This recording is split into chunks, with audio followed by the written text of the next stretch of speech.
Me conta da sua infância, mas não conta aquela rapidinho assim, minha infância foi boa, meu pai foi bom. A gente sabe que pode ter rolado uma cintada, chute na cara. Não, rolou bastante coisa. Não chute na cara não, mas a cintada veio aí, umas cintadas. Meu pai é um cara muito caipira, assim, né, da roça mesmo. Então, ele fala assim, tipo, que ele me educou da forma que ele achava que era o certo, da forma que o pai dele, meu avô, né, a família dele, educaram ele. Então, meu pai fez de tudo, assim, pra que eu não fosse gay. ele, assim, tipo, ele tentou me empurrar pra várias coisas na vida, assim, que ele achava que não eram coisas de gay, né? Então, meu pai me incentivou muito a fazer esporte. Montar cavalo, a brincar de carrinho. E eu acho que eu sempre fui uma criança viada que correspondeu a todos os estereótipos, assim. Então, eu era aquela criança mais afeminada que só tinha amigas meninas na escola, que queria brincar de boneca. Então, acho que eu correspondia a esses estereótipos. E a partir daí, meu pai foi pensando, esse menino aí, não sei não, hein? Esse menino aí... Mas, acho que com o passar do tempo, né, ele mesmo, hoje ele fala que ele aceitou que eu era LGBT muito antes de mim mesmo, assim, tipo, pra ele mesmo, assim, ele já assumiu pra ele que, tipo, ok, o Gabriel é assim e eu não tenho poder sobre isso, não tenho o que fazer. Não vou dar cavalo, vou dar um pônei. E literalmente eu já tive um pônei. Você já teve um pônei? Ai, que inveja da sua infância! Literalmente, só que era um pônei muito arisco. E aí ele ficava na chácara da minha avó. Pônei viado também. Era um pônei bem... Foge aos padrões. Era uma fêmea, na verdade. Uma lésbica. Ela era uma lésbica. A gente não vai saber, não sei dizer, mas... Ela chamava Sabrina. Sabrina, homenagem a Sato, não? Não, Sabrina. Ela chegou com esse nome, meu pai falou, o pônei Sabrina. Aí eu falei, prazer. Que a Nicole Baus que coloca o nome de famosos nos bichinhos dela. Sim, verdade, amo. Mas é isso, aí tipo, esse pônei era muito arisco, ele ficava na chácara da minha avó. Era um pônei que não dava pra andar, porque ele era muito bravo, tipo, você ia montar nele e ele ficava nervoso, sabe? Aí depois de um tempo, o pônei desapareceu, meu pai falou, eu dei pros outros, vendi, me livrei desse pônei, aí eu fiquei muito triste, mas lógico. É isso. Enfim, voltando pra minha infância, aí teve essa questão, né, do meu pai, ele entender, né, ao longo ali da minha pré-adolescência, talvez, que de fato eu era uma pessoa LGBT, e que ele não teria o que fazer em relação a isso, sabe? E aí, com 16 anos, eu me assumi pra ele primeiro, antes de qualquer pessoa da minha família. E ele falou, eu já sabia. Mas como foi esse diálogo? Eu quero a intimidade desse diálogo. Foi, assim, os meus pais são separados, né? E na época eu morava com a minha mãe e com a minha irmã. E aí teve todo um mecanismo da minha parte, assim, da minha cabeça de pensar, como eu não moro com meu pai, acho que eu vou me assumir primeiro pra ele, porque se der alguma coisa errada, eu não moro com ele, né? Eu não vou precisar encarar todo dia, depois eu volto aqui pra casa da minha mãe e finjo que nada aconteceu. Aí marquei um jantar com ele, fui na casa dele, e eu não sou uma pessoa de tipo, pai, vamos jantar tal dia, tal hora. E nesse dia você falou isso? Nesse dia eu falei, né? E já tava meio tenso, assim, então ele já percebeu que tinha alguma coisa a ser dita. Mas ele ficou esperando, né? Eu dizia, ele não foi invasivo assim também. Porque essa é uma coisa do meu pai. Ele em momento nenhum chegou pra mim e perguntou. Ele ficou esperando o momento que eu estivesse... Que eu acho bem legal pronto. Da parte dele. Porque vocês precisam ter... A gente precisava ter nosso momento na hora de... Né? Sim. E eu não sei, assim, se eu não tivesse tido o ímpeto, né, de chegar e me assumir, se ele teria perguntado em algum momento, sabe? Eu acho que não. Mas... Enfim, não saberemos também. Aí você chegou pra Mas aí eu cheguei, falei que a gente precisava jantar, conversar, fui na casa dele, a gente jantou, aí ficou aquele jantar assim, tipo, eu fugindo do assunto, eu falando sobre outras coisas, e aí no último momento, ele já ia me levar pra casa, a gente tava entrando no carro, aí ele falou, você não tinha nada pra me falar, não? Você marcou... você jantou, comeu? A gente jantou, a gente conversou sobre várias coisas, tipo, aí depois eu tava indo embora, ele tava me levando de volta pra casa, aí que ele perguntou, entendeu? Você não ia falar? Eu fiquei nervoso, fiquei tenso, perdi a coragem. Eu fui com essa intenção, mas na hora eu fiquei tipo, não vou conseguir, e deixa pra lá. E aí, ele me perguntou, né, você não tinha nada pra falar, não? Eu falei, sim. Mas vamos entrar no carro primeiro, que a gente tava indo até o carro nesse momento. Então, eu adiei o máximo possível. Vamos entrar no carro primeiro, aí eu já falo, tá bom? Que aí, nesses 3 passos que eu dei, eu fui tipo, meu Deus, é agora, sabe? Mas você não ficou com medo de depois que tá dentro do carro, ele jogar o carro ribanceira abaixo? Então, eu sei lá, nessa hora eu já não tava pensando muito, né? Tipo, só falei, é agora, seja o que Deus quiser. E aí entramos no carro, aí ele falou, pode falar o que você tiver pra falar no seu tempo. Ele, tipo, meio que tentou tranquilizar. E eu sinto que ele já esperava que fosse esse o assunto, entendeu? Aí ficou um silêncio, e aí eu falei, pai, eu sou gay. Ah, você falou, eu sou gay. Eu sou gay, com essas palavras, né? Hoje em dia, a coisa já tá indo para outros lugares, assim, de, tipo, já tô me questionando novamente em vários outros lugares, assim, né? Já nem sei se eu me sinto confortável de afirmar isso depois de 10 anos, porque foi 2000 e... Eu tinha 16 anos, hoje eu tenho 27. Já foi mais de 10 anos. Parece novinho, mais novinho aqui de 27. Ai, obrigado. E aí é isso, Aí, meu pai, tipo, me tranquilizou, falou, eu já sabia, eu já esperava que você fosse, em algum momento, falar sobre isso, só não sabia quando. Ele falou, tipo, não sabia se você ia ser aquele tipo de gay que nunca fala sobre o assunto e vai embora de casa, e aí ninguém nunca fala sobre isso. E aí aparece com um amigo em casa. Sabe, ele cogitou isso também, essa realidade. Só que aí, eu também não queria viver essa realidade, né? E aí eu falei, não, vamos conversar com meu pai, seja o que Deus quiser. E aí foi tudo bem. E foi tudo bem, assim. Mas e com a sua mãe? Com a minha mãe foi alguns meses depois. Você não falou logo em seguida? Não. Mas o seu pai não falou pra sua mãe? Não. Você viu que o nosso filho é gay, né? Não, ele não falou, ele esperou eu falar. Só que rolou algumas coisas... Ele podia ter feito uma música, né? E sua mãe descobrir no Faustão. Meu Deus do céu. Rolou umas coisas engraçadas nesse meio tempo, assim. Que é tipo...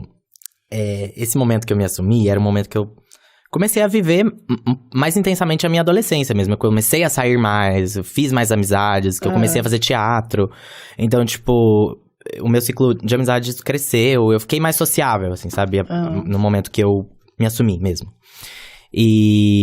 E aí eu fazia teatro nessa época e a minha irmã e minha mãe, elas desconfiavam. Agora eu também não sei se elas realmente desconfiavam ou se isso é loucura da cabeça delas, né? Eu tenho uma posição sobre, mas vou deixar pra falar depois. Mas elas desconfiavam que eu tinha uma namoradinha no teatro. E aí hoje eu fico assim, gente, não é possível que ela... Como que é o nome da sua mãe? Maria. A Maria foi lenta, né, amiga? Um pouquinho. Então, eu não sei até que ponto ela tava... Tô brincando, sei Maria. lá, sabe? Tipo, minha negação, não sei, sabe? Mas aí, minha mãe e minha irmã acreditavam que eu tinha uma namoradinha no teatro. E a minha irmã, um dia, foi conversar com meu pai sobre isso, falando... Pai, eu acho que o Gabriel tá namorando tal menina lá do teatro. E o meu pai já sabia. E aí, o meu pai... Ele não, né, falou nada, mas ele ficou assim, não. Você pode ter certeza que o Gabriel não tá namorando essa menina. Eu tenho certeza absoluta. Mas não falou por quê? Não falou por quê. Sua irmã também não perguntou, mas por que o senhor tem tanta certeza? Não perguntou, mas... Nossa, posso falar? Ele foi muito fofo, porque nem te denunciou mesmo pós. Não. Bacana isso. Ele... Depois, né, que eu assumi pra minha família, tipo, pai, mãe e irmã, aí sim que ele pegou um megafone e saiu contando pra todo mundo que eu era gay. Pra família, né? Tá, mas daí era sua mãe, eu quero saber essa parte. Depois a gente volta no meu pai. Depois volta no seu pai. Aí alguns meses depois, eu saí pra um rolê com os meus amigos e nessa época eu já tava de namorico com um dos meninos desse grupo. Meu ex-namorado, meu primeiro namoradinho. Que Deus o tenha. Não, a gente é amigo ainda. Ah, tá. Ele é meu amigo. E aí... Meu Deus, olhar, tipo, será? Eu perdi o foco. Mas aí... Onde eu tava mesmo? Você tava com os amigos. Fui pro rolê e aí voltei muito tarde. Muito de madrugada. E eu não era de fazer isso, assim, tipo, não era uma pessoa que saía pra dar rolê e voltava tarde, de manhã. Aí eu voltei um dia de madrugada, minha mãe tava me esperando, porque ela tava preocupada. Ela falou, você tá chegando muito tarde em casa, o que é isso? Não sei o que. Aí... Como eu tava com os meus amigos, uma namoradinha, eu falei, quer saber, eu vou falar pra minha mãe onde eu tava, com quem que eu tava, o que eu tava fazendo. Mãe, então, eu estava com meu namorado. Nossa, tava namorando. Já de cara. E aí, a minha irmã tava acordada nessa hora também. Aí foi uma reunião de família, assim, meio fofoca, porque elas ficaram meio curiosas também, mas de uma forma meio positiva, assim, tipo, conta mais, conta mais. Não, tipo, conta, que mais? Aí a minha irmã falou, por isso que meu pai tinha tanta certeza. Aí que ela fechou o verso lá na frente, entendeu? Você tem mais irmãos por parte de pai ou de mãe? Não, só ela. Só ela? E seu pai não que eu saiba. Seu pai não teve outros filhos? Não que a gente saiba. Você que mora no Mato Grosso. Meu Deus. Tem alguma coisa pra falar? E tá, entendemos essa parte. Mas é isso, tipo, resumindo, foi bem tranquilo contar pro meu pai, pra minha mãe, pra minha irmã. Eu acho que eu criei um monstro muito maior, assim, na minha cabeça, do que realmente foi, sabe? Eu tinha muito medo, né? Porque a referência que a gente tem de pessoas saindo do armário é sempre, tipo, muita violência, sendo expulso de casa, apanhando, enfim. E eu acho que no seu caso tem o adendo também de você ser filho de uma pessoa conhecida, né? Eu tinha... Ainda tenho um pouco esse fantasma, assim, me assombra um pouco dessa coisa de... pensar um pouco na imagem do meu pai, no nome que ele tem e nas coisas que eu vou fazer e que eu vou deixar de fazer, pensando... nele, assim, sabe? Se não vai atingir se não vai atingir ele de alguma forma. Por exemplo, um exemplo, né? Recentemente, assim, eu fiz umas fotos um pouco mais sensuais, né? Que deu até uma viralizada e falaram mal até. Antes de eu fazer, eu fiquei, tipo, nossa, já cogitando, né? Ai, vamos falar horrores, ai, mas vão meter o meu pai no meio, tipo, é a minha bunda, mas vamos falar do meu pai, não tem nada a ver, sabe? Entendi. Então eu fico nessa, assim, até hoje, assim, acho que é uma coisa que eu vou lidar sempre, Mas eu acho que todo, né? Vou pôr como Nepo Baby, não deixa de ser. Sim. Eu acho que todo Nepo Baby passa por isso, né? Provavelmente a Cleo Pires passou em relação à Glória Pires, o filho Tarcísio Meira passou em relação a ele, e você vai passar em relação ao seu pai. Sim. Eu acho que a parte legal é que você se debandou para um outro esquema, que a gente vai chegar nessa parte, mas você fez um estilo de música similar ao dele, mas você fez o seu estilo de música. Você criou um novo estilo de música dentro do estilo de música. Sim. Tipo, tem o sertanejo universitário, você criou o queernejo, que eu acho que é maravilhoso, né? Então é um novo, eu acho que é muito legal. Sim. Mas a decisão de fazer música foi quando? Eu sempre fiz música, desde sempre, assim, tipo, eu sempre cantei com meu pai em casa, ele tocando violão, a gente sempre cantou dentro de casa. E ali pelos 11, 12 anos, eu comecei a fazer música dentro do meu quarto de uma forma amadora, assim, tipo... Ainda na pegada sertaneja? Não, totalmente outra coisa, assim, tipo, popzão. Eu fazia música em inglês, música eletrônica, Tinha uma coisa, assim, meio rebelde da adolescência de renegar o sertanejo, de consumir muitas divas pop, muita música internacional, então mirar mais nesse lugar... E ficar, sertanejo é cafona, não quero cantar em português, vou cantar em inglês. E, tipo, achando que eu tava abalando. Era o amarelo, a gente chama de vida-lata amarelo. Então, eu tava bem nessa vibe mesmo. E aí, eu fazia música de uma forma amadora. Eu pegava beat, base instrumental no YouTube, que era disponibilizada por produtores aleatórios, assim, gringos. Que eles deixavam lá, base para compor. Aí eu pegava, compunha uma música. Isso? Sim, tem várias. Chama Type Beat. Eu vou compor. Você digita lá no YouTube Type Beat e, tipo, algum gênero específico, ou tipo, Lady Gaga Type Beat, que aí você vai achar beats no estilo Lady Gaga. Que interessante! Sim, isso é muito legal pra compositor, real. E eu uso Type Beat até hoje, assim, pra compor. Só que aí hoje em dia eu levo pro estúdio, falo, agora vamos fazer a versão... Um similar, só que não igual pra não configurar plágio, né? E aí tem todo esse trabalho. Mas antigamente eu só pegava a base, baixava, escrevia a música, gravava com o celular, com o microfone velho lá que tinha no meu computador, ruim, uma qualidade podre. E postava no YouTube, esperando que alguém fosse assistir. Aí os meus amigos assistiam, ouviam, eu gravava uns clipes também no meu quarto. Tudo eu que fazia, assim, editava, gravava... E aí eu achava que eu tinha uma grandíssima carreira internacional. Por que não? Porque veio até um Grammy aí que a gente já vai falar sobre. Agora sim. Mas naquela época... Já dizia Xuxa, querer, poder, conseguir. Pois é. E veio aí, né?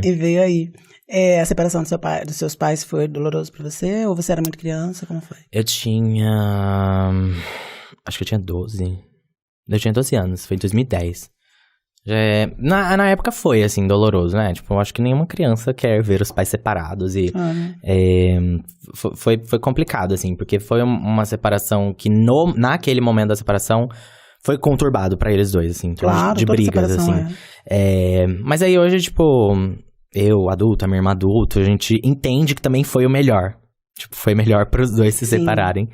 E é isso. Eu pergunto mais sobre a separação pra entender um pouco da sua cabecinha de agora em diante, porque a gente vai só passar muito rapidamente sobre isso, mas você se entende gay inicialmente, depois você começa a ter uma visão diferenciada do que é ser gay. Sim. E você acha que separação, infância, tudo isso pesa na hora de entender melhor sobre as questões da não binaridade, por exemplo? Ou até, vamos jogar aqui, uma possível aí transexualidade, ninguém sabe?